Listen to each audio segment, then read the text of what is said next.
السلام علیکم everyone, welcome back to another video. ٹھنڈ بڑھتی جا رہی تھی، اس کے ہونٹ کانپ رہے تھے۔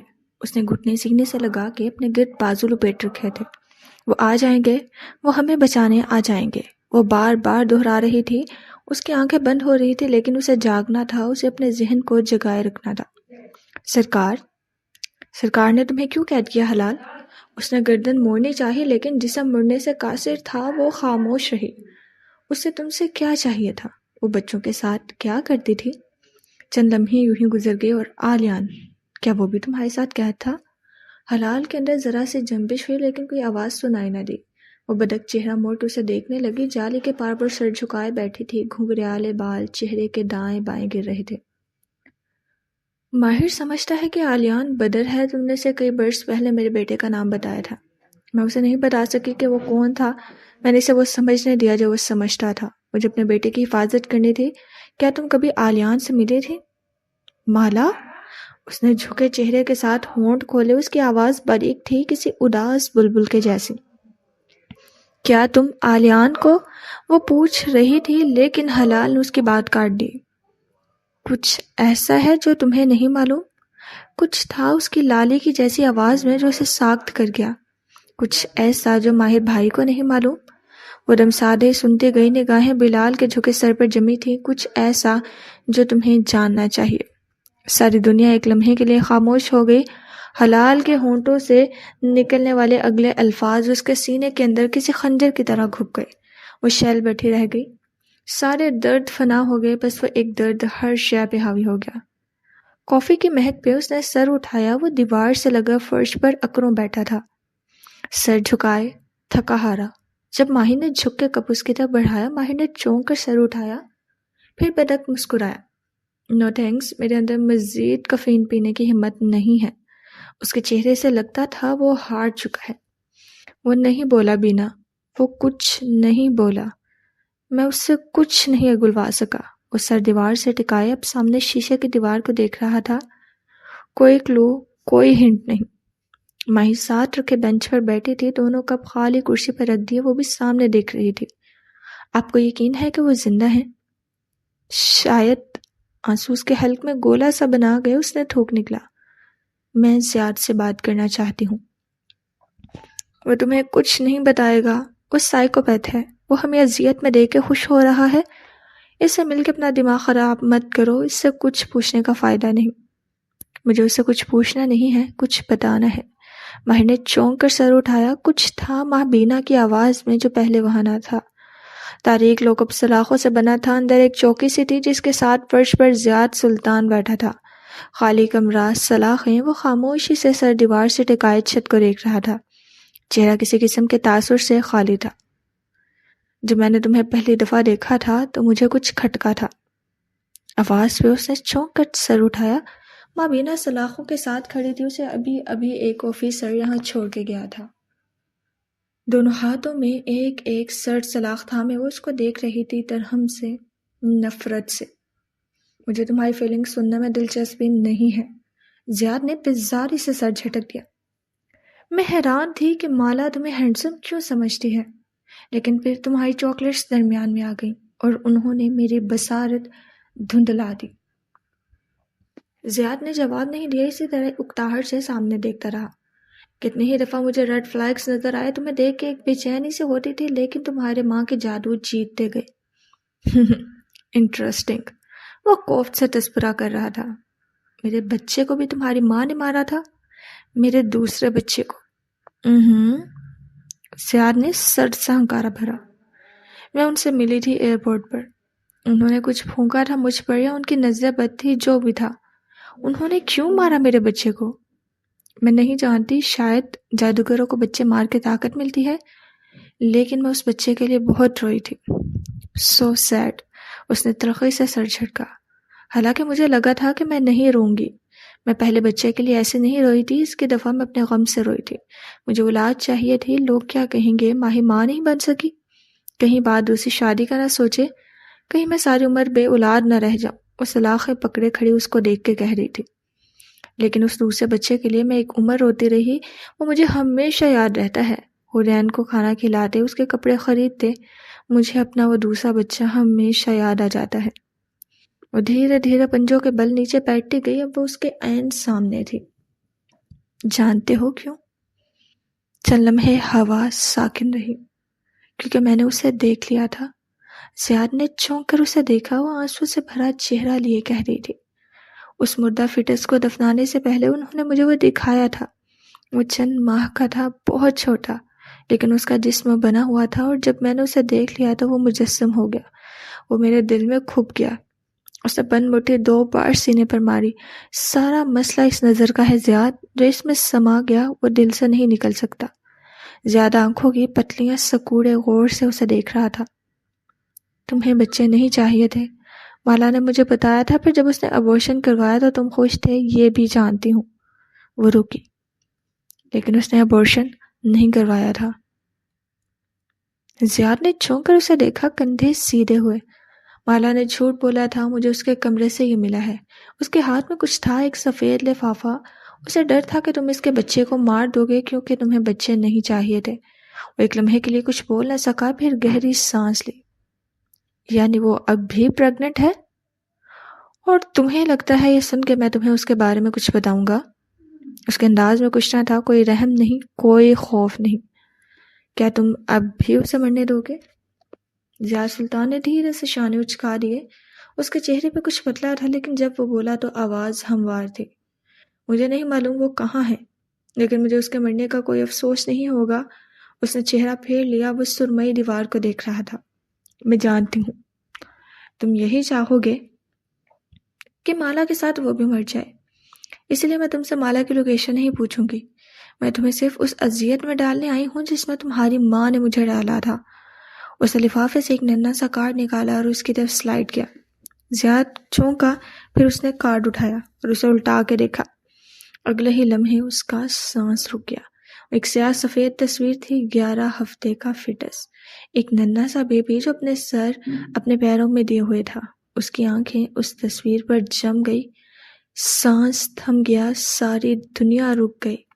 سارا مسئلہ اس نظر کا تھا، جو اس میں سما گیا وہ دل سے نکل ہی نہ سکا۔ چند منٹ بعد ماں پینا مبین باہر آئی تو اس کا چہرہ آنسوؤں سے بھیگا تھا اور اس کے ہاتھ میں ایک کاغذ تھا۔ یہ مالا اور حلال کی لوکیشن ہے، وہ ایک فریزنگ یونٹ میں ہیں اور 1 سے 1.5 گھنٹے میں وہ مر جائیں گے۔ یہ جگہ یہاں سے دور ہے، ہمیں لوکل پولیس کی مدد لینی ہوگی۔ وکرم وہ کاغذ لیے تیزی سے ایک طرف بھاگا اور وہ جہاں تھا وہیں کھڑا رہ گیا۔ اس نے تمہیں بتا دیا؟ ماہی نے بھیگے چہرے کے ساتھ شانے اچکائے۔ ایک تصویر 1000 الفاظ پہ باہر ہوتی ہے ماہر پہ۔ وہ جالی سے سر ٹکائے نیم و پلکوں سے سامنے دیکھ رہی تھی۔ دروازہ بند تھا، فریزر کی یخ بستہ ہوا میں حلال کے الفاظ منجمد ہو گئے۔ اب ہر طرف خاموشی تھی۔ مالا نے پلکیں جھپکائیں، اس نے شور سنا تھا، کوئی آ گیا تھا، دروازہ اب ٹوٹ رہا تھا۔ بہت سے لوگ اندر داخل ہوئے تھے، ساتھ ہی سورج کی تیز روشنی بھی آئی تھی۔ اس نے پلکیں جھپکائی، کوئی اسے بازوؤں سے اٹھا رہا تھا، پھر پلکیں جھپکائیں۔ اب کوئی اسٹریچر پر لٹائے آگے بڑھ رہا تھا، اسے آسمان نظر آ رہا تھا، درخت، اونچے درخت اور ان کے درمیان سے جھانکتا آسمان۔ اس نے پلکیں جھپکائیں، اب اسے سفید چھت دکھائی دے رہی تھی۔ وہ اسپتال کے کمرے میں تھی اور اس کے جسم سے نالیاں لگی تھی۔ اس نے پلکیں جھپکائیں، سرد رات ختم ہو چکی تھی، ایک روشن دن طلوع ہو چکا تھا۔ ماہر فرید کے لیے وہ دن عام نہ تھا، وہ ڈرائیور اس کی زندگی کی سب سے طویل ڈرائیو تھی۔ راستے میں کار فون سے اس سب کو معلوم ہوتا رہا تھا۔ لوکل پولیس پہنچ چکی تھی، ان کو فریزنگ ٹرک مل گیا تھا، وہ دونوں زندہ تھی، انہیں ہسپتال لے جایا گیا تھا۔ مطلوبہ ہسپتال تک کا راستہ پل صراط کے جیسے تھا۔ راستے میں بارش شروع ہو چکی تھی، کار کے وائپرز بار بار چل رہے تھے، اس کی آنکھیں بھی بھیگی ہوئی تھی، وہ بار بار ناک سے گیلی سانس کھینچتا۔ اتنے بڑے سے وہ کہتا آ رہا تھا کہ حلال زندہ ہے، کوئی اس کا یقین نہیں کرتا تھا۔ آج وکرم نے کال پہ بتایا تھا کہ اس کی بہن حلال واقعی زندہ تھی، اسے آج خود بھی یقین نہیں آ رہا تھا۔ وہ کار پارکنگ میں روک کے تیزی سے باہر بھاگا، ہسپتال کی عمارت میں داخل ہونے تک بارش نے اسے بھگو دیا تھا، لیکن آج اسے پرواہ نہ تھی۔ اندر داخل ہوتے ہی اس نے دائیں بائیں دیکھا، ایک طرف پولیس آفیسرز دکھائی دے رہے تھے، وہ ان کی جانب بھاگا، یقیناً حلال بھی وہی کہیں ہوگی۔ ماہر؟ وہ چونک کر پلٹا، وہ مالا تھی، مخالف سمت ایک دوسرے کوریڈور میں کھڑے تھی۔ اس نے ہسپتال کا لباس پہن رکھا تھا، بال پونی میں بن رہے تھے اور ہاتھ کی پشت پر آئی وی لگی تھی۔ ملا کو دیکھ کے بہت کچھ یاد آیا۔ اس نے تھوک نکلا، تم ٹھیک ہو؟ پھر بے چینی سے دائیں بائیں دیکھا، وہ کسی اور سے ملنے آیا تھا۔ ماہر، میری بات سنو۔ وہ تیزی سے اس کے قریب آئی، اس کے انداز میں کچھ تھا، بے چینی، پریشانی۔ حلال؟ حلال کہاں ہے؟ اس کی آواز کپ کپائی، وہ دائیں بائیں دیکھ رہا تھا۔ وہ ٹھیک ہے، وہ اندر ہے، مگر پہلے بیٹھ کے میری بات سنو۔ اور اس کے سامنے آ کھڑی ہوئی، اس کا انداز کچھ پریشان سا تھا۔ میں تم سے بات کروں گا، لیکن بعد میں مجھے حلال کو دیکھنا ہے۔ اس کی آنکھیں بھیگ رہی تھی، وہ اس کے راستے میں کھڑی تھی، وہ اسے سامنے سے نہیں ہٹا سکتا تھا۔ پہلے میری بات سنو۔ اس نے اپنا بازو دیوار پر رکھ دیا تاکہ وہ گزر نہ سکے۔ بعد میں۔ تیزی سے دوسری طرف سے نکل گیا۔ وکرم اس طرف تھا، ایک کمرے کے باہر اسے دیکھ کے سر کو خم دیا اور اس کمرے کی طرف اشارہ کیا۔ ماہر؟ وہ بے بسی سے اس کی طرف گھومی، لیکن وہ نہیں سن رہا تھا۔ آج اسے کسی کی پرواہ نہیں تھی۔ اسے کمرے کا دروازہ کھولا تو ساری دنیا جیسے رک گئی۔ ماہر فرید نے کئی برس اس منظر کا تصور کیا تھا۔ کسی دن وہ ہسپتال کے کمرے کا دروازہ کھولے گا اور حلال اسے کسی بستر پر لیٹی دکھائی دے گی، پٹیوں سے جکڑا وجود، یا شاید وہ کسی سرد خانے میں داخل ہوگا اور اس کے سامنے ایک لاش سے کپڑا ہٹائیں گے اور وہ حلال کا چہرہ ہوگا۔ لیکن حقیقت میں ایسا نہیں تھا۔ نہ وہ زخمی تھی، نہ اس کے چہرے پر کوئی نشان تھا۔ وہ بستر پر بھی نہیں لیٹی تھی، وہ کھڑکی کے ساتھ کھڑی باہر آنکھیں جمائے ہوئے تھی۔ گھنگریالے بال کھلے تھے۔ وہ بڑی ہو گئی تھی، لمبی بھی، کمزور بھی، لیکن زیادہ خوبصورت بھی۔ وہ حلال ہی تھی، بیربل اور اس کی لالی۔ حلال؟ اس کی آنکھوں سے آنسو گر رہے تھے۔ ماہر بھائی؟ حلال نے چونک کر گردن موڑی۔ وہ تیزی سے اس تک آیا۔ وہ رو رہا تھا، وہ ہنس رہا تھا۔ اس نے اسے گلے سے لگایا۔ کیا وہ واقعی حلال تھی؟ وہ یقین کرنا چاہ رہا تھا کہ یہ اس کی حلال ہے۔ وہ اس سے الگ ہوا، وہ وہی تھی اور وہ مسکرا رہی تھی۔ یہ اس کی حلال تھی، وہ زندہ تھی، وہ ٹھیک تھی۔ اب وہ اس کے ہاتھ چوم رہا تھا۔ منظر بار بار اس کے آنسوؤں سے دھندلا جاتا۔ وہ ہنس رہا تھا، وہ رو رہا تھا۔ ماہر بھائی؟ وہ مسکرا رہی تھی۔ پھر اس نے اپنا دایاں ہاتھ نرمی سے ماہر کی گرفت سے نکالا۔ ماہر نے بھیگی آنکھوں سے اس کا چہرہ دیکھا۔ آنسوؤں کی دھند درمیان میں حائل تھی۔ اس نے پلکیں جھپکائیں۔ منظر قدرے واضح ہوا۔ حلال مسکرا رہی تھی، لیکن کچھ غلط تھا۔ ماہر بھائی، یہ آپ؟ وہ اپنے دائیں ہاتھ سے اس کے چہرے کو چھو رہی تھی۔ وہ اس کو نہیں دیکھ رہی تھی۔ اس کی آنکھیں سامنے دیوار پہ جمی تھی۔ وہ منجمد ہو گیا۔ You have a beard now۔ وہ مسکرا کے دوسرے ہاتھ سے اس کے ماتھے کو ٹٹول رہی تھی۔ اس کی آنکھیں، اس کی بھوری خوبصورت آنکھیں خلا میں دیکھ رہی تھی۔ اس کی آنکھیں بے نور تھیں۔ وہ کرنٹ کھا کے پیچھے ہٹا۔ کسی نے اس کا دل الٹی چھری سے ذبح کر دیا تھا۔ حلال دیکھ نہیں سکتی تھی۔ اس کی کن پٹی کے قریب ایک زخم کا مندمل سا نشان تھا۔ حلال اندھی ہو چکی تھی۔ وہ قدم قدم پیچھے ہٹتا گیا، بے یقینی سے، خوف سے۔ حلال دائیں بائیں ہاتھ کرتی اسے ڈھونڈنا چاہ رہی تھی۔ ایک سفید چھڑی اس کے ساتھ رکھی تھی۔ وہ پیچھے ہٹتا گیا، یہاں تک کہ وہ دیوار سے جا لگا۔ اس کی آنکھیں ساگ تھیں۔ ماہر بھائی، آپ کہاں ہو؟ وہ پوچھ رہی تھی، گردن دائیں بائیں گھماتی۔ وہ کسی مجسمے کی طرح دیوار سے لگا تھا۔ اس کی ساری دنیا بے نور ہو چکی تھی۔ باہر کوریڈور میں ایک بینچ پہ بیٹھی مالا نے افسوس سے اس کمرے کے بند دروازے کو دیکھا تھا۔ اسے میری بات سننی چاہیے تھی، وہ ساتھ بیٹھی ماہی سے کہہ رہی تھی، جو اس کا ہاتھ تھامے ہوئے تھی۔ یہ کیسے ہوا؟ اسے زیاد نے چھت سے دھکا دیا تھا۔ اس کی جان بچ گئی، لیکن اس کی آنکھیں ڈیمیج ہوئی تھیں۔ اس کے باعث اس کی بصارت چلی گئی۔ جو آنکھیں اب ہیں وہ پروستھیٹک آئی بولز ہیں۔ وہ بظاہر دیکھنے میں ٹھیک لگتی ہیں، لیکن وہ بے نور ہے۔ ماہر کے پاس اتنا پیسہ ہے، وہ اس کا علاج کروا لے گا۔ شاید اس کو کوئی آنکھیں ڈونیٹ کر دے۔ تو ماہی نے امید باندھنے کی کوشش کی۔ اس کے نابینا پن کا کوئی علاج نہیں ہے ماہی۔ دنیا کی ساری دولت بھی اس کی آنکھیں واپس نہیں لا سکتی۔ چھت سے گرنے کے باعث اس کی آنکھوں میں نوکیلی چیزیں چپک گئی تھی۔ آنکھوں کا اسٹرکچر ختم ہو چکا ہے، آپٹک نرو ڈیمیج ہو چکی ہے۔ اگر وہ نہیں دیکھ سکتی تھی، تو ڈرائنگز کس سے بنائی جو پولیس کو زیاد کی بیسمنٹ سے ملی تھی؟ کیونکہ وہ ایک زمانے میں دیکھ سکتی تھی اور وہ آرٹ بناتی تھی۔ اس کے ہاتھ کام کرتے ہیں۔ دنیا میں بہت سے بلائنڈ آرٹسٹ اور پینٹرز ہوتے ہیں ماہی، وہ بھی انہی کی طرح تھی۔ وہ بار بار اس بند دروازے کو دیکھتی تھی۔ اور تم؟ ماہی نے شاکی نظر سے اسے دیکھا۔ تم ٹھیک ہو؟ میں بھی ٹھیک ہوں، اور میرا بیبی بھی۔ ابھی ماہی کے دوسرے سوال بھی شروع ہونے تھے لیکن اس سے ان کا سامنا کرنے کی ہمت نہیں تھی۔ کشمالہ مبین، کسی نے اسے پکارا تو وہ پلٹی۔ پیچھے سفید سوٹ میں ملبوس ڈاکٹر کھڑی تھی۔ مجھے آپ سے ایک بات کرنی ہے۔ اس کے پیچھے چلتی اس کے آفس تک چلی آئی اور سفید دروازے بند کر دیے۔ حلال کے کمرے میں وہ ابھی تک دیوار سے لگا کھڑا تھا اور وہ کھڑکی کے ساتھ کھڑی اس کو پکار رہی تھی۔ پھر وہ نیچے بیٹھ گیا اور سر گھٹنوں میں دے کر ایک دم رونے لگا۔ وہ سفید چھڑی سے چلتی ہوئی اس کے قریب آئی، پھر پنجوں کے بل اس کے سامنے بیٹھی، ہاتھوں سے اسے ٹٹولا۔ وہ سر جھکائے بچوں کی طرح رو رہا تھا۔ ماہر بھائی، اس نے نرمی سے اس کا کندھا چھوا۔ اس کے چہرے پہ ہلکی سی مسکراہٹ تھی۔ ماہر نے آنسوؤں سے بھیگا چہرہ اٹھایا۔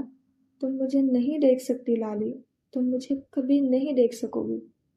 وہ بے یقین تھا، قسمت اس کے ساتھ ایسا مذاق کیسے کر سکتی تھی۔ حلال نے اپنا چہرہ اس کے کان کے قریب کیا۔ جو میں دیکھ سکتی ہوں وہ کوئی نہیں دیکھ سکتا۔ ماہر نے اپنے بازو اس کے گرد پھیلا دیا۔ وہ زمین پر بیٹھے بیٹھے اس کے گلے لگ گئی۔ وہ مسکرا رہی تھی، اس کی بے نور آنکھیں دور کہیں کسی منظرنامے پر جمی تھیں، اور اس کے گھنگریالے بالوں میں چہرہ چھپائے رو رہا تھا۔ وہ اس کا چھوٹا بھائی تھا اور وہ اس کی بڑی بہن تھی۔ ایک ہفتے بعد ماہر نے سڑک کنارے بنے پارکنگ ایریا میں روکی، پھر باہر نکلا اور متلاشی نگاہوں سے دائیں بائیں دیکھا۔ وہ اسے جلد دکھائی دے گئی۔ اس خالی احاطے کے سرے پر وہ ایک بینچ پر بیٹھی تھی۔ اس کی ماہر کی جانب کمر تھی، بال کھلے تھے اور وہ گردن اٹھائے روشن آسمان کو دیکھ رہی تھی۔ وہ گھاس پہ چھوٹے چھوٹے قدم اٹھاتا اس کے قریب آیا۔ ہلکی سی مسکراہٹ کے ساتھ اوپر دیکھ رہی تھی۔ مالا کے عین سامنے ایک بار بنی تھی اور اس کے پار ایک کھلے سبزہ زار میں بہت سے رن وے بنے تھے۔ وہ ایئرپورٹ کا احاطہ تھا، جہاز اتر رہے تھے، جہاز اڑ رہے تھے، جہاز فضا میں تیر رہے تھے۔ تمہیں پلین لینڈنگز اچھی لگتی ہیں؟ اس کے قریب بینچ پہ بیٹھا نا، مالا نے چونک کے اسے دیکھا، پھر اسے مسکراہٹ کے ساتھ شانے اچکا دیے۔ بہت، میں اکثر یہاں آتی ہوں۔ پھر دائیں بائیں گردن گھمائی۔ اکثر لوگ اپنے بچوں کے ساتھ یہاں آتے ہیں، آج کوئی نہیں ہے۔ زیاد جیل میں تھا، سرکار مر چکی تھی۔ اس کے چہرے کے تینوں دانے ایک ہفتے میں غائب ہو چکے تھے اور وہ بالآخر پرسکون لگ رہی تھی۔ چند لمحے خاموشی سے گزر گئے۔ وہ سر جھکائے جوتے سے گھاس کے تنکے کو مسلتا رہا۔ اس کا چہرہ ایک ہفتے پہلے پولیس اسٹیشن میں رات گزارنے والے ماہر فرید سے بہتر لگ رہا تھا۔ بظاہر تازہ دم، صاف لباس، تراشیدہ شیو، لیکن اس کی آنکھیں ویران تھیں۔ تم نے مجھے نہیں بتایا کہ سرکار کون تھی، بدر کون تھا؟ وہ بولا تو اس کی آواز میں گرد تھا۔ تم نے مجھ پر اعتبار کیوں نہیں کیا؟ میں نے تمہیں بتایا تھا کہ میں تم پہ اعتبار نہیں کرتی ماہر، اور یہ بھی کہ میں تمہیں سب نہیں بتاؤں گی۔ وہ سامنے دیکھ رہی تھی۔ دور سے ایک جہاز گڑگڑاتی آواز کے ساتھ ان کی طرف آ رہا تھا۔ تم بتا سکتے تھے، جیسے تم بتا سکتے تھے جب تم لاہور آئے تھے۔ اسے چہرہ موڑ کے ماہر کو دیکھا۔ اب تمہیں معلوم ہوا ماہر فرید کہ کسی کو دھوکہ دینا کیسا ہوتا ہے؟ ماہر نے سر اٹھا کے اسے دیکھا۔ اس کی آنکھوں میں دیکھ رہی تھی، اس کے چہرے پہ کوئی ملال نہ تھا۔ چلو ہمارا حساب برابر ہوا، لیکن اس کی آواز میں گلا در آیا۔ تم مجھ پہ بھروسہ کر سکتی تھی۔ تم نے کبھی ہمارے درمیان بھروسہ کا رشتہ بننے ہی نہیں دیا، میں پھر کیسے تم پہ بھروسہ کرتی؟ وہ سامنے دیکھنے لگی۔ وہ جہاز عین ان کے سروں کے اوپر سے گزر کے رن وے کی طرف چلا گیا تھا۔ اپنے بچے کی بہت مخلف ہوتی ہے ماہر، اس میں کچھ حیوانی سا ہوتا ہے۔ مجھے اپنے بچے کو بچانا تھا۔ مجھے معلوم تھا اس کا نتیجہ دو ہی صورتوں میں نکلے گا، یا میں مر جاؤں گی یا تم لوگ مجھے ڈھونڈ لو گے اور زیاد گرفتار ہو جائے گا۔ مجھے ایسی زندگی نہیں چاہیے تھی جس میں وہ آزاد پھرتا رہے۔ وہ تمہیں مار سکتا تھا۔ وہ مجھے کبھی نہ مارتا، ماہر سے وہ سب نہ کہتی۔ تب بھی اس نے ہماری لوکیشن بتا دینی تھی۔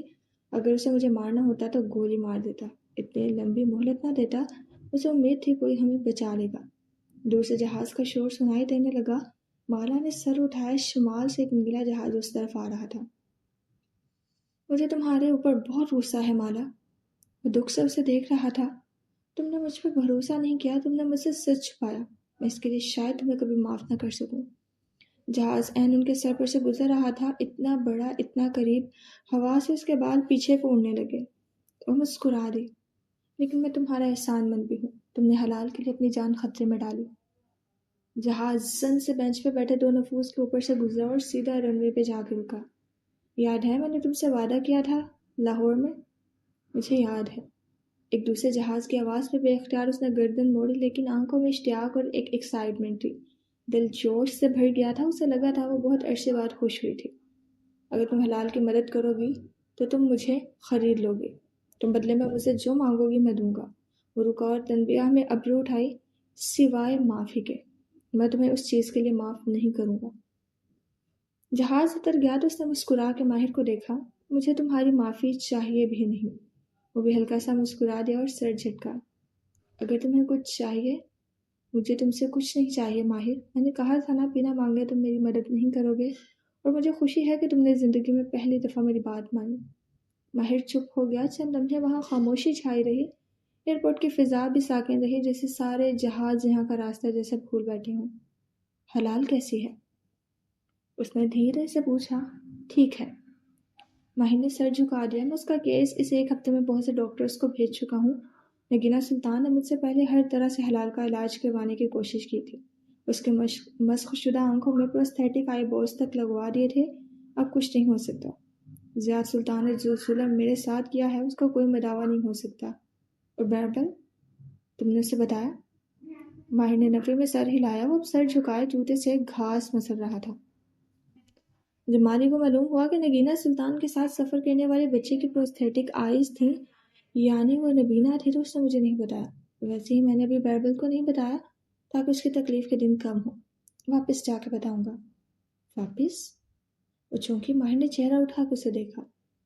میں حلال کو لے کے استنبول جا رہا ہوں. سرکار مر چکی ہے. زیاد جیل میں ہے. میں واپس جا کے گرفتاری دے دوں گا. اور تب اسے یاد آیا وہ استنبول میں پولیس کو مطلوب تھا. اس کے تاثرات دے کے وہ ہلکا سا مسکرایا. ڈونٹ وری میں چند دن میں باہر آ جاؤں گا. میرے وکیل بہت اچھی ہے. اور تمہارے پاس اتنا پیسہ ہے کہ تم جج خرید سکو. وہ مسکرا کے شانے اچکا کے رہ گیا. اور تم کیا کرو گی؟ اب کو اس نے غور سے مالا کو دیکھا. وہ اب گردن اٹھائے آسمان کو اشتیاق سے دیکھ رہی تھی. افق سے ایک زرد رنگ کا جہاز طلوع ہو رہا تھا. میرا اسائلم کیس مزید مضبوط ہو گیا ہے. میرا وکیل خوش ہے. مجھے جلد PR مل جائے گا اور چند سال بعد نیشنلٹی. باقی ان مسئلے بھی میں ہینڈل کر لوں گی. وہ مسکرائی. وہ جانتی تھی کہ اسے اپنا اسائلم کیس مضبوط کرنے کے لیے یہ ثابت کرنا پڑے گا کہ اس کو اپنے شوہر سے جان کا خطرہ ہے. اور یہ بات اب پتھر پر لکھی جا چکی تھی. کیا تم زیاد سے ملی؟ نہیں. اس نے کسی سے بھی ملنے سے انکار کر دیا. اس کی ماں نے مرنے سے پہلے ایک خط چھوڑا تھا جس میں اس نے حلال کے اغوا کی ذمہ داری لی تھی. اپنے بیٹے کو بڑی زما قرار دیا تھا. اس نے یہ بھی لکھا تھا کہ اس نے اپنے بیٹے سے کہا ہے کہ وہ اسے انتھونائز کر دے یعنی اس کو مار کے زندگی کی اذیت سے بچ جائے. جانتا ہوں تمہیں لگتا ہے وہ جلد رہا ہو جائے گا. زیاد نے ہماری لوکیشن پولیس کو بتا دی تھی. پھر اس کی ماں کا خط. ہاں وہ چند سالوں میں رہا ہو جائے گا لیکن اس کے وکیل نے مجھے کہا ہے کہ زیاد میرے بچے سے کوئی تعلق نہیں رکھنا چاہتا اور وہ اس کی ذمہ داری نہیں لے گا. اور وہ بغور اس کا چہرہ دیکھ رہا تھا. وہ آسمان کو. اس نے مجھے طلاق دینے سے انکار کیا ہے لیکن پاکستان میں ہمارا کیس چل رہا ہے. اس کے پیش نہ ہونے کی وجہ سے چند دن میں مجھے خلا مل جائے گی. اس نے آنکھیں بند کر کے گہری سانس لی. چند دن بعد وہ زیاد سلطان سے آزاد ہوگی اور بچے کی پیدائش کے وقت اس کی عدت ختم ہو جائے گی. اور ماہی وہ تم پہ غصہ ہے؟ اس نے آنکھیں کھولی. دنیا زیادہ خوشگوار لگ رہی تھی. نہیں وہ بس یہ سمجھتی ہے کہ میں اس بچے کو دنیا میں لا کر غلطی کر رہی ہوں. اسے چہرہ موڑ کے سوچتی نگاہوں سے باہر کو دیکھا. تمہیں بھی لگتا ہے کہ میں غلط ہوں؟ اس نے نفی میں سر ہلایا. تمہیں یہ حق نہیں ہے مالا کہ تم باپ کے جرم کی سزا اس کے بچے کو دو. وہ دھیرے سے مسکرا دی. سفورہ ماہی سمر خالہ سب نے کہا تھا اب بھی وقت ہے وہ اس بچے کو ختم کر دے.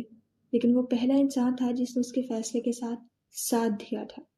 اتنے عرصے بعد پہلی دفعہ اسے ماہر فرید برا نہیں لگا تھا. تم اس سرد ملک میں کیوں رہنا چاہتی ہو؟ وہ سامنے دیکھ رہا تھا. دور سے ایک جہاز اڑتا ہوا ان کی طرف آ رہا تھا. تم استنبول آ سکتی ہو. تم وہاں بھی اپنی نئی زندگی شروع کر سکتی ہو. مالا نے گردن موڑ کے غور سے اسے دیکھا. مجھے استنبول کی امید پر اپنی نئی زندگی نہیں شروع کرنی ماہر. مجھے اپنے اور بچے کے لیے اپنی زندگی شروع کرنی ہے. وہ کیا کہہ رہی تھی وہ سمجھ سکتا تھا. وہ ابھی تک زیاد کی بیوی تھی اور وہ اسے طلاق کسی دوسرے مرد کی امید پہ نہیں لے رہی تھی. یاسمین درست کہتی تھی. اسے مالا کی زندگی سے نکل جانا چاہیے تھا. وہ ایک طرح کے ٹراما سے گزرتی لڑکی کو کنفیوزڈ نہیں کر سکتا تھا. کیا تم ہمیں سی آف کرنے آؤ گی؟ وہ بھی سامنے دیکھ رہا تھا. وہ چند لمحے سے دیکھتی رہی. اس ایک لمحے میں مالا کے شک سے سارے گلے شکوے دور ہو گئے. وہ صرف ایک بھائی تھا جس کو اپنی بہن کی تلاش تھی. اس نے جو کچھ کیا اپنی بہن کے لیے کیا جیسے اس نے جو کچھ کیا اپنے بچے کے لیے کیا. میں آؤں گی، ہلکا سا مسکرائی۔ اور اگر وہ سوچ سوچ کے کہہ رہا تھا، کبھی میں تمہیں ٹیکسٹ کروں تو کیا تم جواب دو گی؟ اپنی امید زندہ رکھنا چاہتا تھا۔ اس نے دھیرے سے اس بات میں سر ہلا دیا، میں جواب دوں گی۔ وہ بھی مسکرا دیا۔ شاید یاسمین غلط تھی، شاید اسے کوشش کرنی چاہیے، ابھی نہیں۔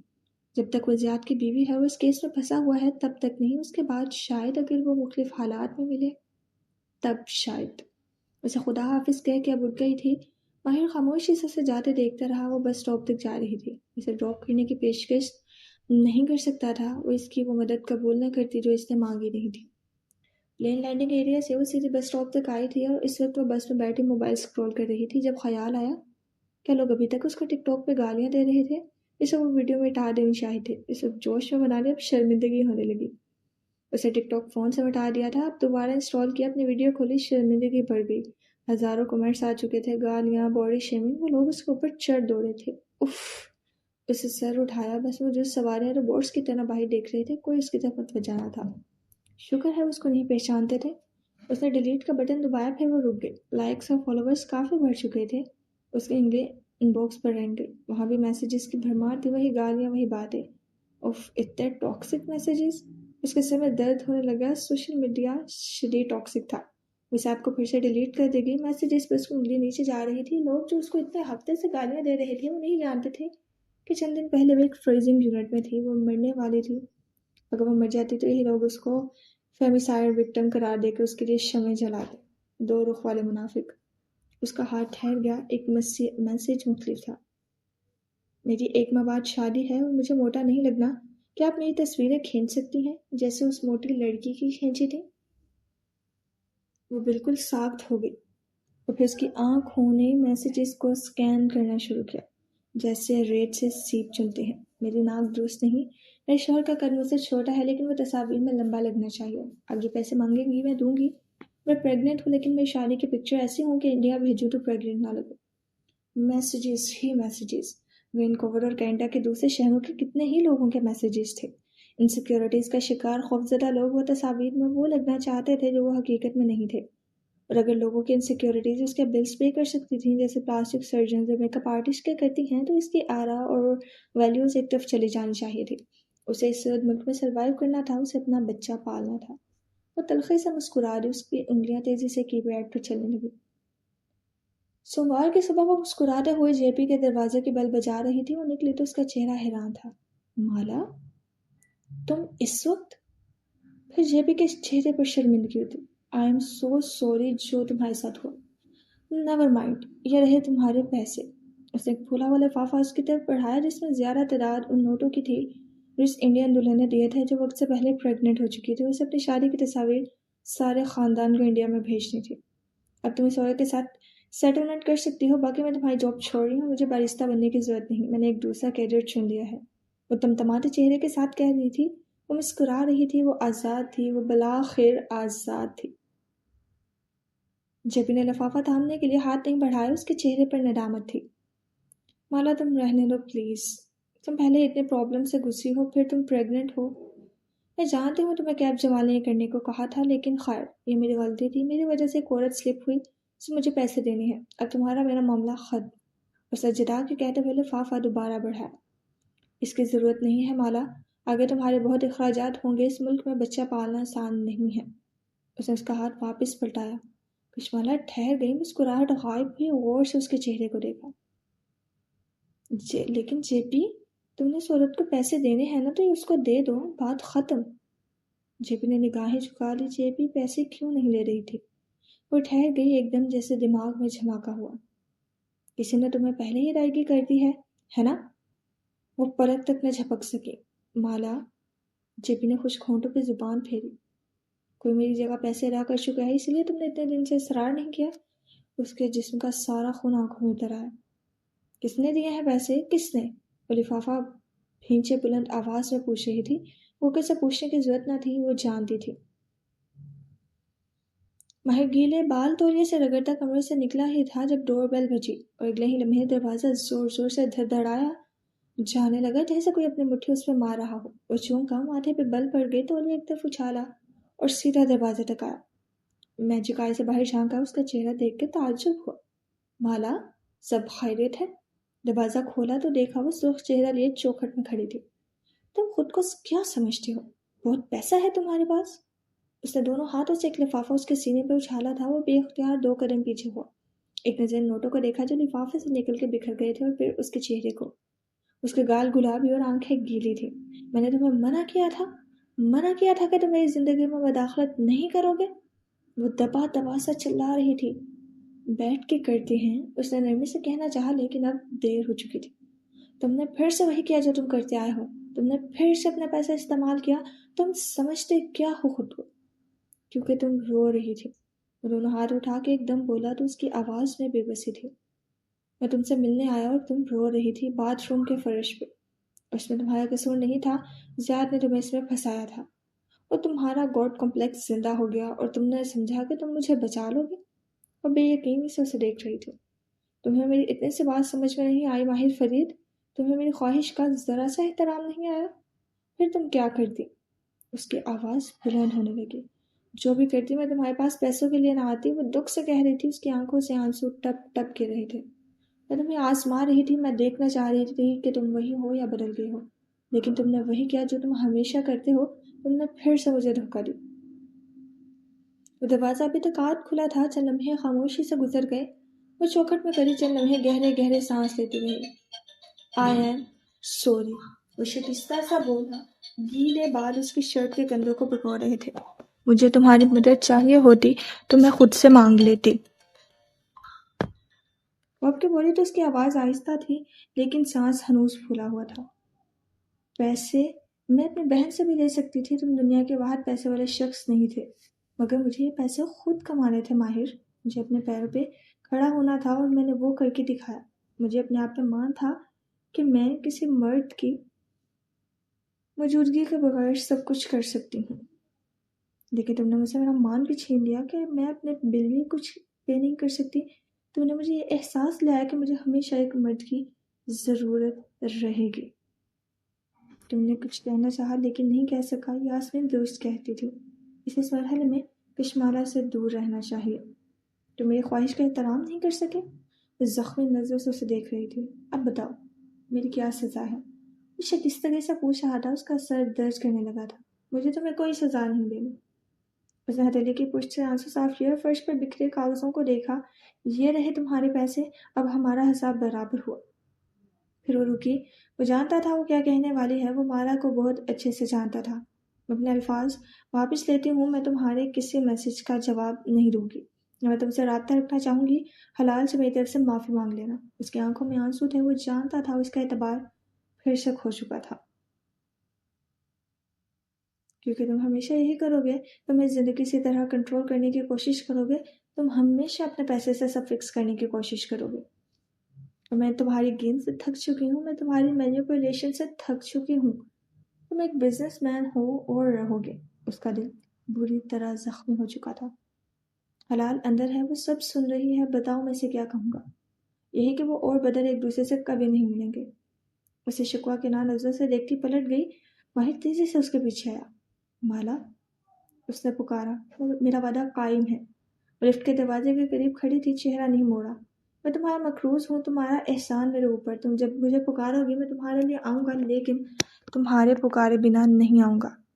کشمالہ نے پلٹ کے اسے دیکھا۔ اس کے چہرے پہ افسوس بھی تھا اور ملال بھی۔ میں تمہارا مقروض ہوں، تمہارا احسان میرے اوپر۔ تم جب بھی مجھے پکارو گے میں تمہارے لیے آؤں گا، لیکن تمہارے پکارے بنا نہیں آؤں گا۔ کشمالہ نے پلٹ کے اسے دیکھا۔ اس کے چہرے پہ افسوس بھی تھا اور ملال بھی۔ اور میں قسم کھا کے کہتی ہوں ماہر فرید کہ میں نہ کبھی تمہیں مدد کے لیے پکاروں گی اور نہ کبھی تمہارے پاس آؤں گی۔ زندگی میں دوبارہ میری شکل نہیں دیکھو گے۔ لفٹ کے دروازے کھلے اور اس کے اندر چلے گئی۔ وہ آزردگی سے اسے دیکھے گیا۔ وہ بھیگی بھیگی آنکھوں میں ملامت لیے اسے دیکھ رہی تھی۔ دھاتی دروازے آپس میں مل گئے۔ وہ ان کے پیچھے غائب ہو گئی۔ وہ کافی دیر چوکھٹ میں کھڑا رہا، پھر زور سے دیوارے کو ٹھوکر ماری، اتنی زور سے کہ پیر کا انگوٹھا درد کرنے لگا۔ اور یہ وہ دن تھا جب کشمالہ مبین ماہر فرید کی زندگی سے چلی گئی تھی۔ 4 سال بعد استنبول ایئرپورٹ کے باہر ٹیکسی کی لائن لگی تھی۔ ایک بوڑھا اہلکار جو وردی میں ملبوس تھا باری باری قطار میں کھڑے لوگوں کو ارائیول کے دروازے سے نکال کے ٹیکسی میں بٹھا رہا تھا۔ اس نے ایک بوڑھے کپل کو بٹھا کے ٹیکسی روانہ کی، پھر چہرہ موڑا تب اس لڑکی کی باری تھی جو قطار میں سب سے سامنے کھڑی تھی۔ سن گلاسز بالوں کو ٹکائے، کانوں میں ایئرپورٹس لگائے، ایک ماتھے سے مسلسل موبائل پہ کچھ ٹائپ کر رہی تھی۔ دوسرے ہاتھ سے سلور کیری آن بیگ کا ہینڈل تھام رکھا تھا جس کے روڈ کے ساتھ ڈیزائنر بیگ ٹکا تھا۔ اسے کوہنی تکاتے آستین والا سفید منی کوٹ پہن رکھا تھا، نیچے ٹخمر سے ذرا اونچے سیٹ ڈریس تھا جو ہوا کے باعث پھڑپھڑا رہا تھا، پیروں میں سفید ہائی ہیلز تھے۔ خانم افندی، اس نے اسے پکارا۔ اس نے چہرہ اٹھایا، اس کی آنکھیں سبز تھیں، کانوں میں ڈائمنڈز تھے۔ بیگ پر بزنس کلاس کا ٹیگ لگا تھا۔ اس نے ٹیکسی کی طرف اشارہ کر شکریہ کہہ کے آگے بڑھ گئی۔ ڈرائیور نے ٹیکسی کا دروازہ کھولا اور اس کا بیگ لے گیا۔ اسی طرح موبائل پہ جھکی پچھلی سیٹ پہ بیٹھی۔ نوجوان ڈرائیور نے کار سڑک پر ڈالتے ہوئے بیک مرر میں اس کا چہرہ دیکھا۔ اس کے بال کندھوں تک آتے تھے اور بالکل سیدھے تھے۔ ہلکا میک اپ سیٹ پہ رکھے بیگ کے اندر ایک کیمرہ جھلک رہا تھا۔ کہاں جائیں گی؟ Four seasons. وہ خاموشی سے کار ڈرائیو کرنے لگا۔ کار ایئرپورٹ سے شہر کی طرف جا رہی تھی۔ یہ پونے گھنٹے کی ڈرائیو تھی۔ ہاں، ابھی ٹچ ڈاؤن کیا ہے؟ اور کھڑکی سے باہر دیکھتے ہوئے فون پہ کسی سے کہہ رہی تھی۔ نہیں، ابھی نہیں، مجھے ہوٹل میں چیک ان کرتے ہی کہیں جانا ہے، وہاں سے میں تمہارے پاس آ جاؤں گی 4 بجے تک۔ رک کے کچھ سنا؟ نہیں، مجھے 7:30 بجے تک فری ہونا ہے، میری میٹنگ ہے 7 بجے۔ میں نے کسی کو وقت دے رکھا ہے؟ کرائی میں بڑی گھڑی دیکھی، کہا نا ابھی مجھے کسی جگہ پہنچنا ہے، بہت اہم ہے۔ اسپاٹ لہجے میں کے فون رکھ دیا۔ وہ کھڑکی سے باہر دیکھ رہی تھی، اس کی سبز آنکھوں کے گرد مدھم سے لکیریں تھیں۔ نوجوان ڈرائیور نے آئینے میں اسے دیکھا۔ آپ سیاہ ہیں؟ نہیں۔ کیا کرتی ہیں؟ تمہارا نام کیا ہے؟ اسے چہرہ موڑ کے اسے دیکھا۔ بلنٹ۔ بلنٹ، میں فوٹوگرافر ہوں، ایلوین فوٹوگرافر۔ وہ نرمی سے مسکرائی۔ وہ کیا ہوتا ہے؟ فوٹوگرافرز کے جادوگر، وہ ایسا ایلیمنٹ کریٹ کرتے ہیں جو ایگزسٹ نہیں کرتا، وہ دکھاتے ہیں جو حقیقت نہیں ہوتی۔ اس نے نہ سمجھنے کے باوجود اس بات میں سر ہلا دیا۔ کار ہوٹل کے سامنے رکی تو وہ جلدی سے بولا، آپ کو کہیں جانا ہے؟ اسے اس کی کال کی تھوڑی بہت سمجھ آئی تھی۔ ہاں، میں چیک ان کر کے آتی ہوں، تم میٹر آن رکھو بے شک۔ بنیازی سے کہہ کے اندر کی طرف بڑھ گئی۔ ہوٹل کے داخل دروازے پہ ویلے نے اس کا سامان لے لیا تھا۔ وہ پارکنگ میں اس کا انتظار کرتا رہا۔ میٹر چلتا رہا۔ قریباً 15 منٹ بعد وہ واپس آتے دکھائی دیا۔ اس کے پاس وہی ہینڈ بیگ تھا۔ وہ واپس پیچھے بیٹھی اور ڈرائیور سے اس کا موبائل مانگا، پھر اس کے گوگل میپس پہ لوکیشن کھولی۔ مجھے یہاں جانا ہے، بلنٹ نے سہلایا اور کار سڑک پہ ڈال دی۔ یہ لیبنٹ کی ایک عمارت تھی، کیف آرکیٹیکچرل فرم۔ کار استنبول کے اونچے نیچے راستوں سے گزرتی رہی، کئی گلیاں، پارکیں، کئی دکانیں اور قہوہ خانوں کے سامنے سے گزری۔ اس شہر کے رنگ ویسے ہی تھے، وہی خوشبو، وہی رونق، وہی کہکے۔ وہ خاموشی سے کھڑے اسے باہر دیکھے گئی، چہرے پہ کوئی تاثر نہ تھا۔ کار اس ولا نما عمارت کے سامنے رکی تو ڈرائیور نے کارڈ مشین سامنے کر دی۔ کیا میں آپ کا انتظار کروں؟ نہیں، مجھے دیر ہو جائے گی۔ اس نے کارڈ مشین پہ کارڈ ٹیپ کیا، اس کو دیکھے بنا باہر نکل آئی۔ سیاہ جنگلے کے سامنے رک کے مالا نے گہری سانس لی۔ میں قسم کھا کے کہتی ہوں ماہر فرید کہ میں نہ کبھی تمہیں مدد کے لیے پکاروں گی اور نہ کبھی تمہارے پاس آؤں گی۔ تم زندگی میں دوبارہ میری شکل نہیں دیکھو گے۔ اس نے سفید ہیل سے قدم اندر رکھے، ایک قدم بھاری تھے لیکن اب فرق نہیں پڑنا ختم ہو چکا تھا۔ لوبی میں داخل ہوتے ہی وہ ریسیپشن تک آئے۔ ریسیپشنسٹ 4 سال پہلے وہی نہیں تھی، بدل چکی تھی، وقت بھی بدل چکا تھا۔ مجھے ماہر فرید سے ملنا ہے۔ کیا آپ کے پاس اپائنٹمنٹ ہے؟ اس نے میکان کے انداز میں مسکرا کے پوچھا۔ نہیں۔ کیا وہ جانتے ہیں کہ آپ آ رہی ہیں؟ نہیں۔ میں اسپاٹ چہرے کے ساتھ کھڑی تھی۔ آپ کا نام؟ میں اس کو خود بتاؤں گی۔ وہ اسی طرح اٹل کھڑی تھی۔ ریسیپشنسٹ نے گہری سانس لے کر صوفے کی طرف اشارہ کیا۔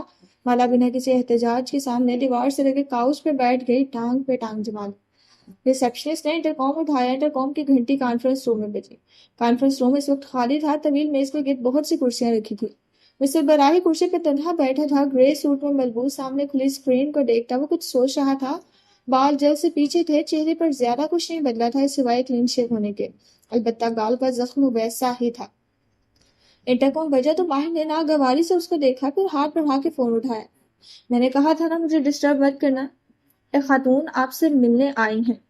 ریسیپشنسٹ نے کہتے ہوئے مسکرا کے سامنے بیٹھی لڑکی کو دیکھا۔ وہ بھی اسے دیکھ کے رسمن واپس مسکرا دی۔ اس کے پاس اپائنٹمنٹ ہے؟ نہیں۔ کیا تم نے اسے پہلے کبھی مجھ سے ملتے دیکھا ہے؟ نہیں۔ پھر مجھے ڈسٹرب مت کر۔ اٹھائی سے کہہ کے اس نے ریسیور واپس رکھا، پھر اسے قدر ٹیڑھا کر کے رکھا تاکہ وہ انگیج ہو جائے اور وہ واپس فریم کی طرف متوجہ ہوا۔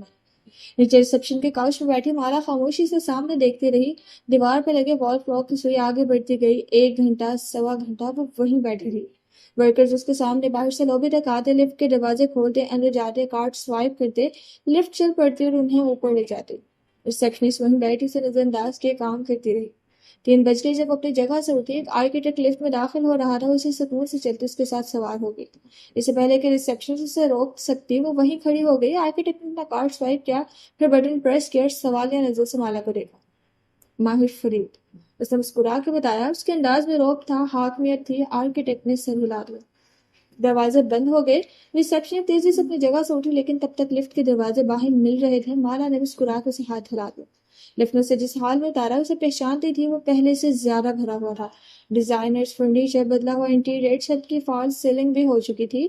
وہ دائیں بائیں دیکھتے ہوئے داخل ہوئے، ایک ڈیسک کے پاس رکی۔ ماہر فرید کہاں ہیں؟ سوالیہ ابرو اٹھایا۔ وہ میٹنگ میں ہیں، آپ؟ ایک لڑکا بوکھلا کے اٹھا، لیکن اس نے ہاتھ اٹھا کے اسے روکا۔ وہ رک گیا، وہ سیڑھیوں کی طرف بڑھ گئی۔ اس کی نگاہوں کے زاویے سے دیکھ چکی تھی کہ وہ کہاں ہے، اسے آگے کا راستہ معلوم تھا۔ زینے آدھے ہوئے جب دیوار پہ لگا آئینہ دکھائی دیا۔ اندر لگا نیلا مخملی پردہ ویسا تھا، وہ ہٹا ہوا تھا۔ سامنے کانفرنس ٹیبل کے گرد بہت سے افراد دکھائی دے رہے تھے۔ حالات اور زینے اوپر چڑھی اور تب وہ اسے دکھائی دیا۔ اسے برائی کرسی کے پیچھے کھڑا نہ خوشی سے کچھ کہہ رہا تھا، چڑچڑا سا اکتایا ہوا۔ ایک لڑکے نے اسے اٹھا کے کچھ کہنا چاہا، لیکن اس نے اسے ڈبٹ کے چپ کروا دیا۔ کنزی نے اوپر ہاتھ میں پین پکڑے اسے ہلاتا ہوئے اپنی بات سمجھاتا دائیں بائیں ٹہل رہا تھا۔ سفید شرٹ، سیاہ پینٹ، شرٹ کے کف موڑے، وہ بار بار بالوں میں ہاتھ پھیرتا، وہ مسترد تھا، ناخوش۔ پھر وائٹ بورڈ کی طرف اشارہ کرتے ہوئے وہ پلٹا، نگاہ سیڑھیوں کے وسط میں لگے آئینے پہ پڑی۔ وہ ٹھہر گیا، ساری دنیا ٹھہر گئی۔ وہ قدم قدم چلتی اوپر آ رہی تھی۔ وہ ہاتھ میں قلم لیے بالکل منجمد سے کھڑا تھا۔ وہ نیلے پردوں کے ساتھ آ رکی، انگلی کی پشت سے دستک دی، شیشے کا دروازہ کھولا۔ آواز بس اپنے گردن موڑ کے دیکھا تھا۔ سیاہ سفید لباس والی لڑکی ان کے سامنے کھڑی تھی، وہ باہر کو دیکھ رہی تھی اور وہ اسے۔ پھر وہ ہلکا سا مسکرائی اور ان تمام افراد کو دیکھا۔ Can you give us a minute? وہ انگریزی میں شائستگی سے بولی۔ سب کی نگاہیں ماہر فرید کی طرف اٹھی، سوائے عبد المالک فرید کے۔ آج تک اس کی میٹنگ میں کسی نے خلل نہیں ڈالا تھا۔ ماہر نے دھیرے سے سر کو جنبش دی۔ ایک ایک کر کے تمام افراد اٹھ کے جلدی جلدی چیزیں سمیٹی گئی۔ وہ کب وہاں سے گئے؟ اسے معلوم کچھ نہ ہوا یہاں تک کہ دروازے بند ہو گئے۔ اس کے دائیں ہاتھ رکھی کرسی تک آئی، وہ بھی تک اسے دیکھ رہی تھی۔ بے یقین ششتر، کیا یہ سچ تھا؟ کیا وہ جاگا ہوا تھا؟ میں تمہارا زیادہ وقت نہیں لوں گی، وہ سنجیدہ تھی۔ وہ ابھی تک اسے دیکھ رہا تھا۔ بے یقین ششتر، کیا یہ سچ تھا؟ کیا وہ جاگا ہوا تھا؟ اس کا چہرہ برف کے جیسا تھا۔ وہ کرسی میں بیٹھی، ٹانگ پہ ٹانگ جمائی، پرس میز پہ رکھا۔ وہ جیسے ہوش میں آیا، بہت کچھ یاد آیا۔ مولا؟ اسے ایک لفظ میں بہت سے سوال تھے، تعجب تھا، بے یقینی تھی۔ میں فورٹ سنریز میں ٹھہری ہوئی ہوں، شام 7 بجے میں وہاں تمہارا انتظار کروں گی، تب تک میں آفس سے فارغ ہو چکی ہوگی۔ تمہیں وہاں آنا ہے اور ہم بیٹھ کے بات کریں گے۔ وہ جیسے اس کو اس کا شیڈول سنا رہی تھی۔ وہ ابھی تک کھڑا تھا، بس یک تک اسے دیکھتے ہوئے۔ یہ وہی تھا، یہ وہی تھی کشمالہ مبین۔ بال چھوٹے تھے، چہرہ قدرے میں شور تھا، لیکن یہ وہی تھی۔ میں تمہارا انتظار کروں گی۔ کیوں؟ اسے دیکھتے ہوئے ماہر نے آنکھوں کی پتلیاں سکوڑیں۔ اس کا ذہن دھیرے دھیرے جاگ رہا تھا۔ کیونکہ مجھے تمہاری مدد چاہیے۔ وہ ایسے بتا رہی تھی جیسے اسے اس کے سوال پہ حیرت ہوئی ہو۔ کیا تمہیں بھول گیا کہ تم نے مجھ سے وعدہ کیا تھا کہ تمہارے اوپر میرا ایک احسان ہے؟ کچھ جتاتا ہوا سا تھا اس کے لہجے میں، اور تم نے قسم اٹھائی تھی کہ تم کبھی مجھے نہیں پکارو گی۔ اسے سب کچھ یاد آ گیا، ایک دم سارے اعصاب تن گئے، پیشانی پہ بل آ گئے۔ میں اپنی قسم کا کفارہ ادا کروں گی، ڈونٹ وری۔ شام 7 بجے۔ ابرو اٹھا کے یاد دہانی کروائی اور دروازے کی طرف بڑھی۔ اس کے ضبط کا پیمانہ لبریز ہو گیا۔ میں نہیں آؤں گا، وہ بولا تو اس کی آواز میں زمانوں کی سختی تھی۔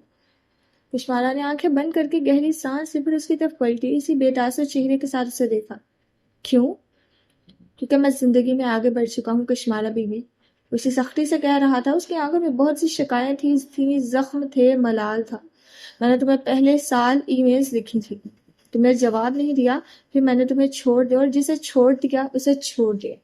اب تم یوں اچانک میری زندگی میں نہیں آ سکتی۔ اس کی آواز میں غصہ در آیا، بے بسی بھرا غصہ۔ نہ میں اب تمہارے لیے کچھ کر سکتا ہوں۔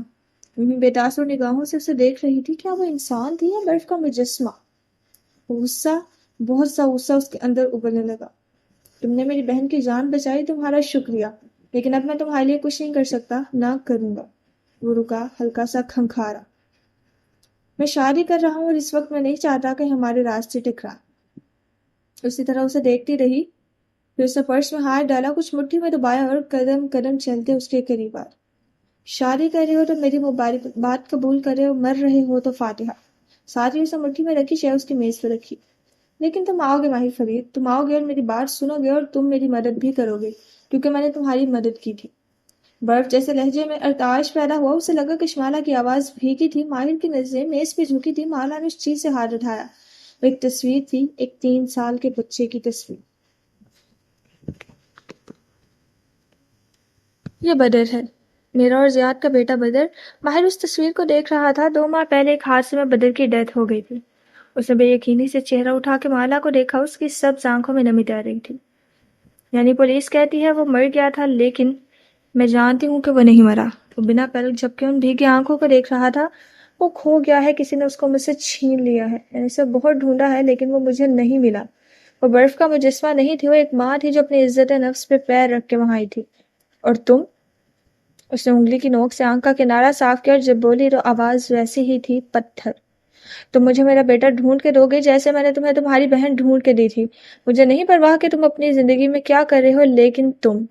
اسے پرس اٹھایا، پلٹنے سے پہلے آخری دفعہ تنبیہ کی۔ تم آؤ گے، تم مجھ سے ملنے آؤ گے، اور تم مجھے میرا بیٹا واپس لا کر دو گے۔ اس نے گیلی سانس ناک سے اندر کھینچی اور دروازے کی طرف بڑھ گئی۔ وہ جہاں تھا وہیں کھڑا رہ گیا، ساکت جامد۔ جیسے آئی تھی ویسے ہی چلی گئی۔ اس نے بہت دفعہ سوچا تھا کہ کشمالہ مبین سے دوبارہ ملنا کیسا ہوگا، لیکن آج اس نے نفی میں سر ہلایا اور میز پہ رکھی تصویر دیکھی۔ کاش وہ مختلف حالات میں ملے ہوتے۔ استنبول، حصہ چہارم، قسط نمبر 17۔ محبت کا اپنا انداز ہے کسی عجیب، انتہائی غیر متوقع وقت پہ مرجھانے کا یا کھل اٹھنے کا۔ ایسے ہی ہوتی ہے محبت، ایک بے قابو حیوان کے جیسی جو ہوتا ہے کسی پھول کے جسم۔ سورج ہمیشہ اس پہ نہیں چمکتا، نہ ہی بارش ہر بار اس پہ گرتی ہے، نہ ہی وہ ہمہ وقت طوفان کی زد میں آتا ہے۔ محبت ہمیشہ سب سے میٹھی، سب سے خوبصورت خوشبو سے معطر نہیں ہوتی، اور کبھی کبھی اپنے کانٹوں سے لہو لہان بھی کر دیتی ہے۔ سو تم اس کو پانی دو، ڈھیر و روشنی دو، اس کا خیال رکھو، اور محبت کا پھول تم سے زیادہ جھے گا۔ اس کو نظر انداز کرو گے، اس کو کاٹتے رہو گے تو اس کی پتیاں مرجھا کے مرجھائیں گی۔ ایسی ہی ہوتی ہے محبت۔ کاملیت ایک سراب ہے، سو محبت کرو اس سے جو تم سے محبت کرتا ہو، غیر مشروط، اور چھوڑ دو اس کو جو تم سے محبت کرے صرف اچھے وقتوں میں۔ سوزی کیسم۔ کئی برس پہلے ایک دفعہ کا ذکر ہے، برفیلی چادر جیسی زمین پر سیاہ درخت یوں کھڑے تھے کہ ان کے پتوں پر سفید کمبل چڑھا تھا۔ ہوا کا جھونکا آتا اور سفید ذرے تھر تھڑا کے نیچے گر کے فنا ہو جاتے۔ درختوں کے وسط میں لکڑی کا کوٹیج خاموش بیٹھا، خود پر برف کو گرنے دے رہا تھا۔ اس کی کھڑکیاں اندر جلتی آگ کی حدت سے زرد ہوتی جا رہی تھی۔ جادوگرنی نے غصے میں رپنزل کے بال کاٹ دیے۔ اندر آگ اور ہیٹر کی گرمائش تھی۔ ماہر ونگ چیئر پہ نیم دراز پیر اوتمن پہ رکھے، کمبل خود پہ ڈالے ہوئے تھا۔ حلال پہلو میں لیٹی، سر اس کے کندھے پر جمائے، گھنگریالی لٹ انگلی پر لپیٹ رہی تھی۔ بڑی بڑی بھوری آنکھیں چھت سے جھولتے سادہ فانوس پہ جمی تھی۔ اور اسے کس جنگل میں چھوڑ آئی؟ ماہر کی آواز غیر آرام دہ انداز میں خاموش ہوئی۔ نگاہوں نے اگلے پیراگراف کو سکین کیا۔ کہانی نے ایک تلخ موڑ لے لیا تھا۔ پھر کیا ہوا؟ باہر برف بنا چاپ کے گر رہی تھی۔ ساری دنیا سفید ہو چکی تھی، مگر لکڑی کے کاٹیج کی کھڑکیاں ہنوز سنہری تھی۔ Fast forward please. اوشن کے روشن دروازے سے اندر جھانک کے کیک کی سطح کا جائزہ لیتا بائبل بیزار ہوا۔ ماہر کھنکھار۔ اس شام جب شہزادہ واپس آیا تو جادوگرنی نے رپنزل کی کٹی ہوئی چوٹی کو کھڑکی سے باندھ دیا۔ جب شہزادے نے پکار کے کہا کہ رپنزل رپنزل اپنے بال نیچے گراؤ، تو جادوگرنی نے چوٹی نیچے پھینک ڈالی۔ حلال نے ماتھے کو چھوا۔ شہزادہ اوپر آیا تو دیکھا جادوگرنی اس کو غصے سے گھور رہی تھی۔ اس کو دیکھ کے بولی، تم اپنے شہزادے کے لیے آ گئے، لیکن افسوس وہ خوبصورت پرندہ اب اس گھونسلے میں نہیں ہے، نہ وہ یہاں گنگنا رہی ہے۔ اس کو بلی کھا گئی ہے، وہ تمہاری بھی آنکھیں نوچ ڈالے گی۔ تم رپنزل کو کھو چکے ہو، اب تم اسے کبھی نہیں دیکھ پاؤ گے۔ آنکھوں والی بات سنسر کر دو ماہر۔ بربل کچن کاؤنٹر کے پیچھے کھڑا ایک باؤل میں فوسٹنگ تیار کرتے ہوئے آنکھ سے اشارہ کر رہا تھا، لیکن ماہر کی نگاہیں کتاب پہ جمی تھی۔ شہزادہ اتنا غمزدہ ہوا کہ اس نے ماہر روکا۔ اس کی آواز ہچکچائی۔ اس نے ٹاور کی چھت سے چھلانگ لگا دی۔ نگاہیں اٹھا کے کاؤنٹر کے پیچھے کھڑے بیربل کو دیکھا۔ بیربل پیالے میں ہاتھ دیے ملامتی نظر سے اسے دیکھتا نفی میں سر ہلا رہا تھا۔ ایک بچے کو بردرز گریم کا ورژن کون سناتا ہے محبوبے؟ شہزادے کی جان بچ گئی لیکن اس کی آنکھوں میں کانٹے چبھ گئے اور وہ کھنکھارا تھوک نکلا۔ وہ اندھا ہو گیا۔ کنکھیوں سے حلال کو دیکھا۔ وہ ابھی تک چھت کو دیکھتی انگلی پر بال لپیٹ رہی تھی۔ چہرے پر افسوس تھا۔ پھر کچھ نہیں۔ جنگل میں بھٹکتے بھٹکتے ایک دن اس کو وہ پینسل مل گئی۔ وہ پینسل کے آنسو اس کی آنکھ میں پڑے تو وہ تندرست ہو گیا اور وہ دیکھنے لگا۔ پھر دونوں ہنسی خوشی رہنے لگے۔ اس نے تکلیف اور رنج کے حصے کو دو سطور میں بیان کر دیا۔ حلال ابرو بھینچ کے خفقی سے دیکھا، پھر جیسے ناراضی دکھانے کا ارادہ بدل کے سر جھٹکا۔ کیا میں آپ سے ایک سوال پوچھ سکتی ہوں ماہر بھائی؟ لانبی پلکیں جھپکائیں۔ اس نے بے دلی سے کتاب ایک طرف ڈال دی۔ بیربل ابھی تک میں نے کہا تھا والی فاتحانہ نگاہوں سے اسے دیکھ رہا تھا۔ فیری ٹیلز کے اولین ورژن، بالخصوص برادرز گریم کے تحریر شدہ ورژن، تاریک، تلخ اور تکلیف سے بھرے تھے۔ بعد میں نئی لکھاریوں اور پھر ڈزنی نے ان کو خوبصورت اور فینٹیسی سے بھرپور بنا دیا۔ اگر شہزادے کو جنگل میں بھٹکتے ہوئے پینسل نہ ملتی تو کیا ہوتا؟ اس کے کندھے پر رکھا چہرہ موڑ کر اس کو دیکھتے ہوئے پوچھ رہی تھی۔ معلوم نہیں۔ میں بتاؤں؟ بتاؤ۔ رپنزل خود کو ٹاور سے گرا لیتے ہوئے اس کی آنکھیں چلی جاتی کہتے ہوئے اس نے دھیرے سے پلکیں چھپکائی۔ ماہر تھوڑی جھکا کر اس کی آنکھوں کو ہی دیکھ رہا تھا۔ لمبی پلکوں والی بھوری چمکدار آنکھیں ایک وہم سا ذہن کے کسی تاریک گوشے میں ابھرا۔ ایسے کو ایک دم جھرجھری لے کر سیدھا ہوا۔ بھی درست کہہ رہا تھا، ہم ٹینگل دیکھ لیتے ہیں، کیونکہ وہ کمبل پیروں سے ہٹا کے اٹھ کھڑا ہوا تھا۔ اس میں کوئی ٹاور سے نہیں گرتا، کوئی اندھا نہیں ہوتا اور شہزادہ بر وقت پہنچتا ہے۔ اس نے ہاتھ حلال کی جانب بڑھایا اور مسکرا دیا۔ اس کی آنکھوں میں بھی مسکراہٹ چمکی۔ اس نے ماہر کا ہاتھ پکڑ لیا اور اٹھ کھڑی ہوئی۔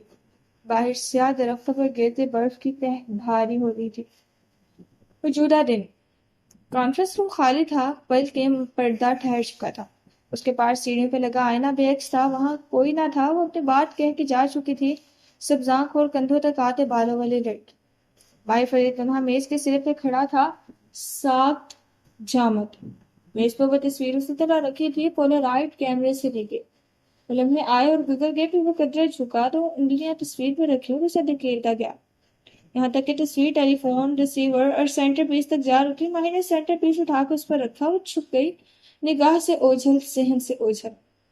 میری مہمان جا چکی ہے، افسر براہ کرسی پہ براجمان انٹرکام پہ کہہ رہا تھا۔ اس کا چہرہ بے تاثر تھا۔ ہم میٹنگ کو وہیں سے شروع کریں گے، اس خلل کے لیے معذرت۔ چند لمحوں میں کمرہ واپس پلٹ گیا۔ چند خاموش نگاہوں نے اس کرسی کو دیکھا جس کے قریب وہ چند منٹ پہلے کھڑی تھی کہ ماہر کی میٹنگ میں ایسے کبھی کوئی خلل نہیں ڈال سکتا تھا۔ لیکن سب چہرے اپنے کام میں واپس مصروف ہو گئے، بے تاثر، پروفیشنل، جیسے کچھ ہوا ہی نہ ہو۔ ایک نوجوان اٹھ کر کچھ بتا رہا تھا، قلم ہاتھ میں پکڑے وہ دونوں ہاتھ ہلاتے ہوئے۔ ماہر خاموشی سے کرسی پہ بیٹھا، اس کو سنے گیا۔ کنکھیوں سے وہ وال کلاک کے دیکھ سکتا تھا، سال بجنے میں کئی گھنٹے حائل تھے اور شاید کئی صدیوں کا فاصلہ۔ ٹک ٹک